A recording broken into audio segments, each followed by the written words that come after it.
That may be the greatest catch I've ever seen in my life. Okay, so yesterday we talked about some of our quarterback rankings. Now let's get into running back. We are going to be talking about the top end guys. We are going to be going through tiers, okay? These are not just rankings. These are also going to be the tiers that we have for these specific players. But before we get to them, please, guys, go down there, drop that like, get this over 300 likes if y'all can.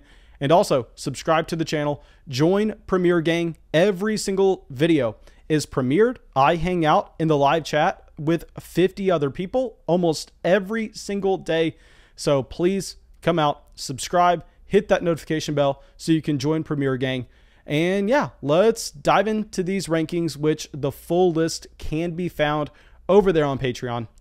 And coming in at running back 1, nobody's going to be surprised, but Christian McCaffrey. Okay, so I will be the first person to admit, if you are playing in a dynasty league where you cannot trade, where you are locked and loaded, you draft, and that is going to be the team that you have forever, I honestly may consider Saquon Barkley at number 1, but it doesn't even matter what your own personal ranking is, because you're going to be finding that your league mates value Christian McCaffrey because he has so many dominant traits with him higher than any other running back, and it's not even remotely close. I mean, Christian McCaffrey, 25 years old, and y'all know I am always the first person to say, fade the veteran running backs once they get off their rookie contracts. Try to avoid the next David Johnson, Le'Veon Bell, Todd Gurley. You don't want to be chasing those players, which is why we're maybe a little bit lower on an Ezekiel Elliott or Derrick Henry compared to consensus. But with Christian McCaffrey, it's a little bit different here because we understand not only is McCaffrey the most talented running back in the NFL, but he also got a contract which shows how he is the most talented running back in the NFL.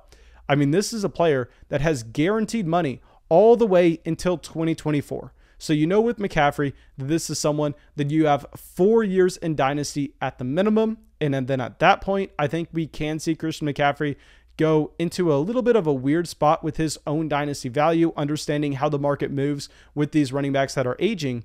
But that's kind of besides the point here, because 4 years is an extremely long time to get elite level production from any running back, specifically Christian McCaffrey in particular.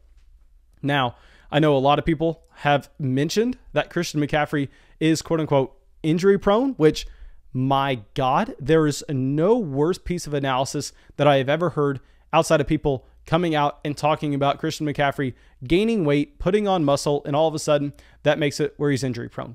That is literally like a monkey thinking and talking. No, that's not the case at all. You go through Christian McCaffrey's career.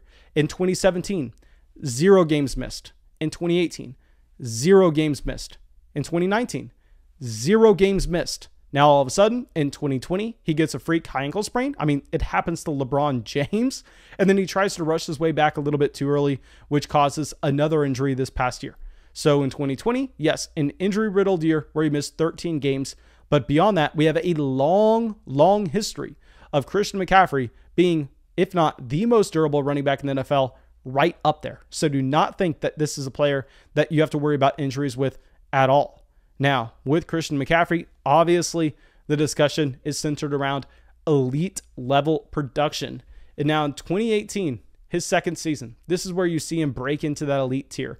This is where he averages 6.9 receptions a game, which definitely puts him completely away from everybody else at the running back position that is seeing a significant workload.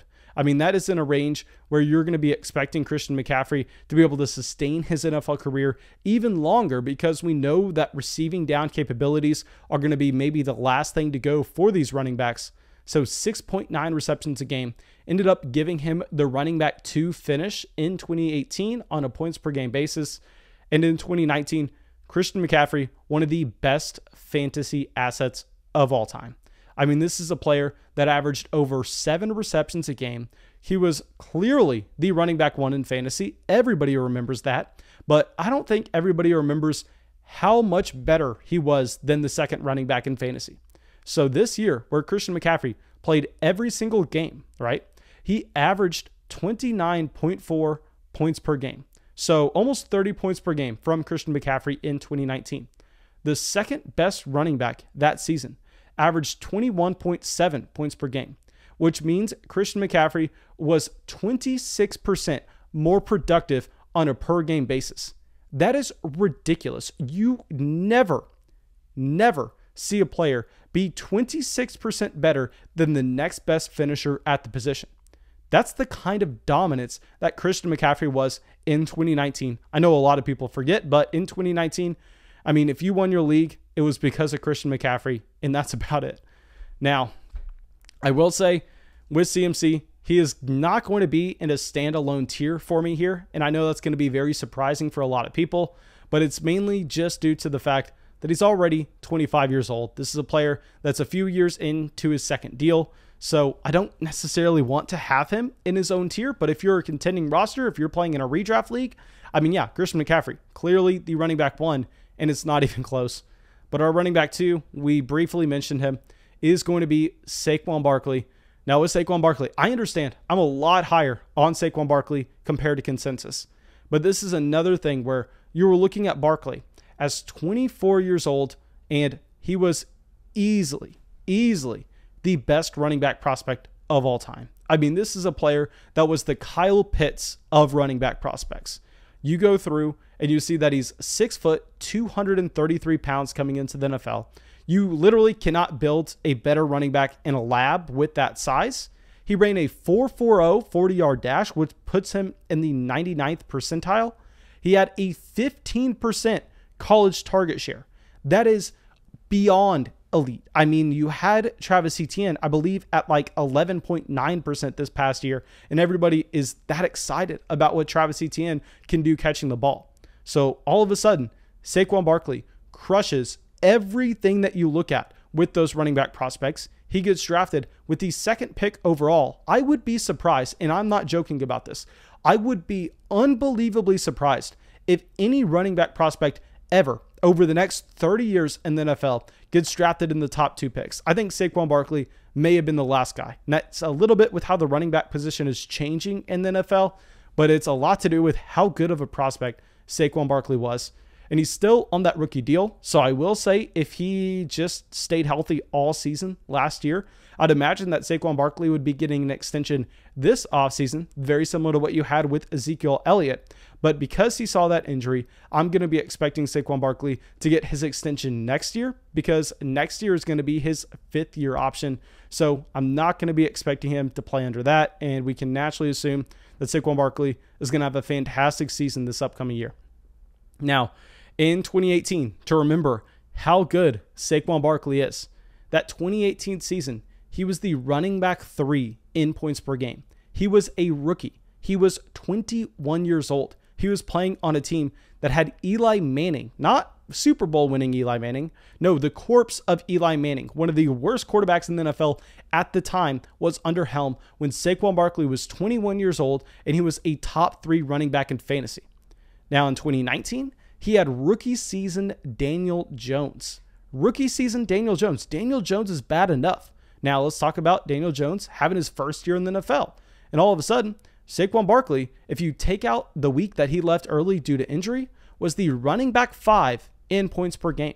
Now that's with one of the worst offensive lines in the NFL, which is still a concern. I will 100% admit that.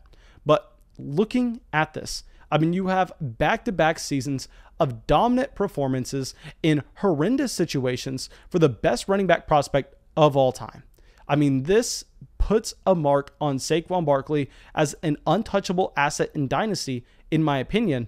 Now in 2020, yes, he goes down to injury. He is injured throughout the entire season, and it's a significant injury as well, with him tearing his ACL, messing up some other stuff in his knee, which I really don't want to focus in too much about because it's extremely sad, but it's something we can't overlook. It's something that we have to bring up. But outside of that, I know a lot of people want to just throw the injury label sticker on Saquon Barkley as well. But if we go through this, in 2018, he didn't miss a single game. 2018, not a single injury that you had to look at. 2019, he had a high ankle sprain. He had one injury that kept him out 3 weeks. A high ankle sprain, the same injury that kept Michael Thomas out almost the entire season. The same injury that kept Christian McCaffrey out for half the year.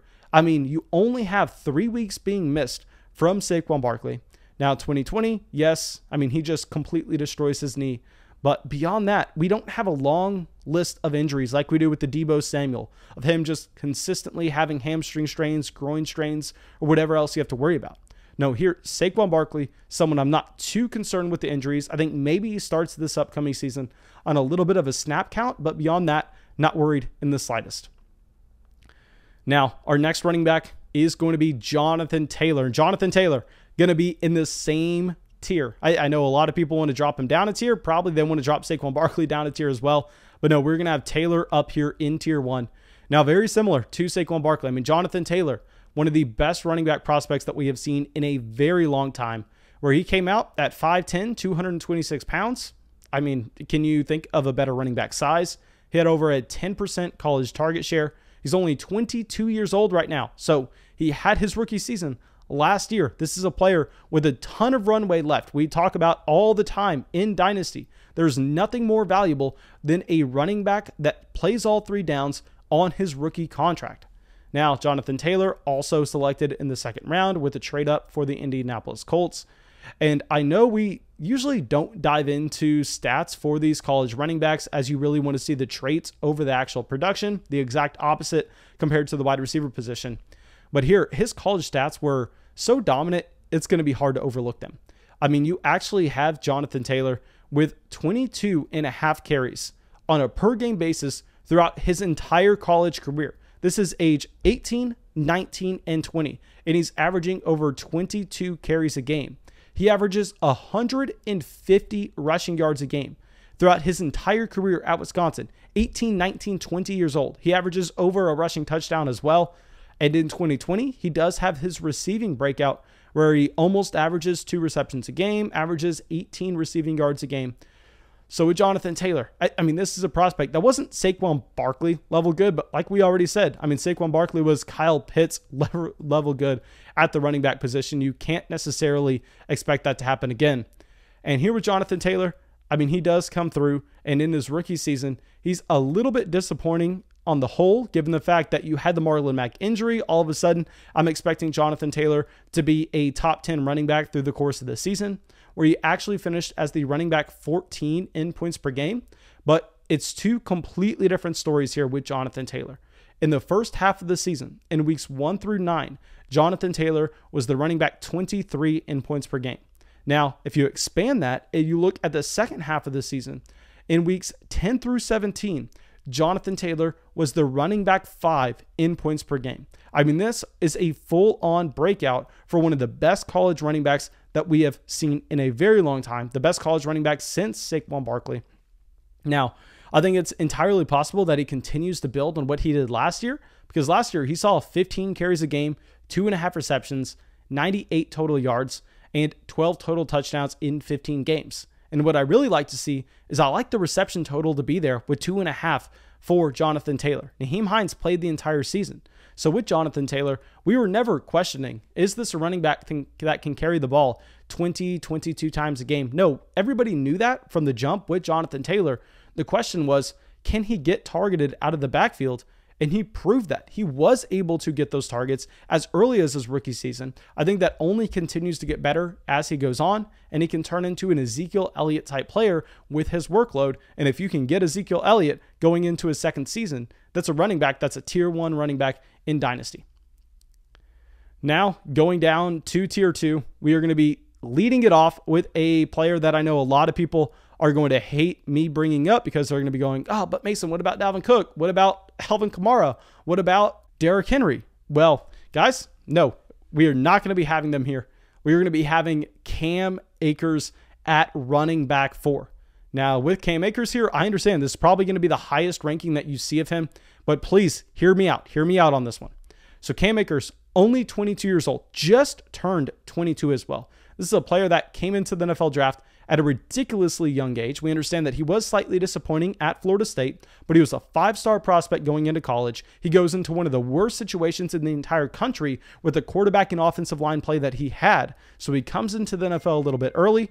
He actually is younger right now. He's younger right now than Najee Harris, Travis Etienne, Trey Sermon, and Michael Carter. younger than 4 running backs that are seen as some of the top 4 guys from this past draft class. We know another thing that we really want to be looking at with these running backs is their BMI to see if they can handle that full workload. And you actually have here Cam Akers with a higher BMI than Najee Harris, Travis Etienne, Trey Sermon, Michael Carter, Javonte Williams. Here with Cam Akers, you want those running backs to be fast. I mean, you have Cam Akers running a 4.47 at the NFL Combine in 2020. That's faster than Najee Harris, Michael Carter, Javonte Williams, Trey Sermon, and Travis Etienne barely beats this time. He ran a 4.45 at his pro day, and if you pro day adjust based on the historical difference between pro day times and combine times, Cam Akers was actually faster. Now, you're going to be saying, but Mason, Cam Akers didn't really catch that many passes this past year in LA. Well, yeah, that's true, but we understand that Malcolm Brown was that thorn in his side. I mean, Cam Akers was only 21 years old. How much are you going to be expecting from a running back that turns 21 right before the season starts?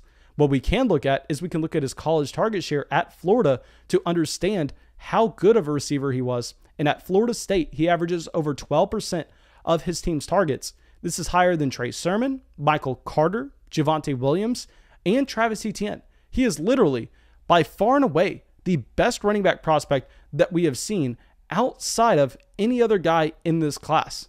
Now, in 2020, I understand that he was slightly disappointing. I know that if you look at his season numbers on the whole, you're not going to be having a great time, but that's because he dealt with that rib injury. That's because Cam Akers wasn't healthy for the majority of the season.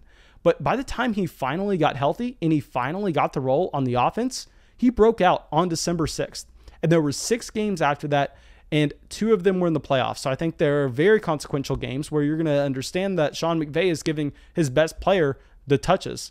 And Cam Akers in those games actually had 22 carries a game, 2.5 targets, and he was a top running back in fantasy. Now, a lot of people don't remember this because if you pull up the season-long numbers, you're just going to see that long stretch in the fantasy season where he was dealing with the rib injury. But if you look at what really matters in the NFL, that playoff stretch and in the season for the Rams, when Cam Akers was finally healthy, he was that top-end running back at 21 years old. And now, Malcolm Brown going over to Miami, you have more touches available in this offense. Cam Akers, extremely, extremely young, profiles to be a 3-down, dynamic player, a 5-star prospect coming out of high school. I mean, Cam Akers, my running back 4 in Dynasty. Now, thank you, my dudes. I really hope you all enjoyed this video. Of course, go down there, drop that like, leave that comment, subscribe to the channel. It helps us out a ton, and I'll see y'all with the video tomorrow.